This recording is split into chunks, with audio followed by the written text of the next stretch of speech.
ఈరోజు ఈ కార్యక్రమానికి అటెండ్ అయిన నా మిత్రులకు, పెద్దలకు పేరు పేరున నా హృదయపూర్వక నమస్కారాలు.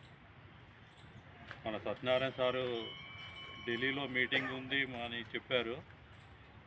ఓకే, 30 తారీఖు రోజు చాలామంది అటెండ్ అయితే బాగుంటుంది, మన సమస్యే కాబట్టి.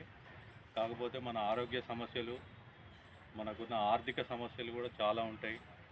మరి దానికి కొంత ఫండ్ కూడా మన కంట్రిబ్యూషన్ చేసిన దాంట్లోకెళ్ళి కొద్ది గొప్ప ఇస్తే వాళ్ళు పోతారని నా అభిప్రాయం. అది అందరి ఆమోదం తోటి ఎవరన్నా పోతా అంటే వాళ్ళకు కొంత వన్ పేరన్నా ఒక పోవడానికో రావడానికో ఒక పేరన్నది మనం సాయం చేస్తే వాళ్ళు పోయి వస్తారని నా అభిప్రాయం. ఇంకోటి, మనకు పెన్షన్ 15,000 కంపల్సరీ కావాలని మన అందరి తరఫున డిమాండ్ చేస్తున్నాం. విత్ డిఏ తోటి సిపిఆర్ఎంఎస్ అన్లిమిటెడ్ ట్రీట్మెంట్ కావాలని కూడా కోరుకుంటున్నాం. ఈ సభాముఖంగా పెన్షన్ కేసు 20 తారీఖు ఉంది, అది అందరికీ తెలిసిందే. దాంట్లో కూడా మనం విజయం సాధించాలని కోరుకుంటున్నాం.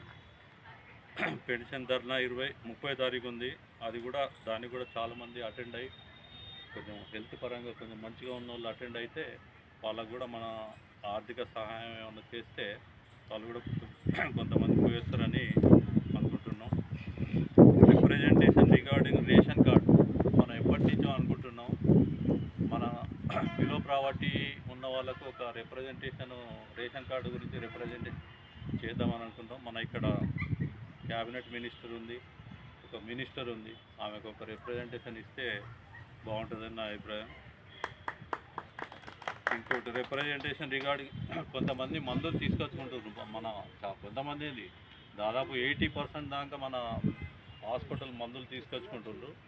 వాళ్ళకు మన తరఫున ఒక రిప్రజెంటేషన్ ఇచ్చి మనం ఒకసారి పోతే 2 నెలల మందులు ఇచ్చేటట్టు ఒక రిప్రజెంటేషన్ చేస్తే మనకు ఒక నెల కనీసం బస్ ఛార్జీలైనా మిగులుతాయి. ఆ మందులే మంచి వాడాలి, కంపల్సరీ వాడాలి. ఒక రిప్రజెంటేషన్ చేస్తే మన దిగిపోయిన వాళ్ళందరికీ 2 నెలలు మందులు ఇచ్చే ఏర్పాటు చేస్తే అది బాగుంటుందని చూస్తున్నాం. మన కంట్రిబ్యూషన్ 200 రూపాయలు చేస్తున్నారు, కానీ ఇవ్వని వాళ్ళు ఎవరన్నా ఉంటే ఆ కంట్రిబ్యూషన్ కూడా కంపల్సరీ ఇస్తే అందరికీ ఉపయోగపడుతుంది. ఏమన్నా ఇలాంటి కార్యక్రమాలు ఏమైనా ఉన్నా కూడా అందరికీ ఉపయోగపడుతుందని నా అభిప్రాయం. ప్లస్ దాని అకౌంట్ కూడా మన దామోదర సార్ చక్కగా మెయింటైన్ చేస్తుంటాం. దానికి ఎప్పటికప్పుడు అప్డేట్ చేస్తూ ప్రతి అకౌంట్ను పేపర్ మీద పెట్టి అందరికి చూపిస్తే బాగుంటుందని నా అభిప్రాయం. కొంతమంది ఈ మధ్యకాలంలో పెన్షన్ ఇవ్వడానికి ఫండ్ లేదు అని అభిప్రాయం వచ్చింది. దాంట్లో మన కొంతమంది ఏమంటుందంటే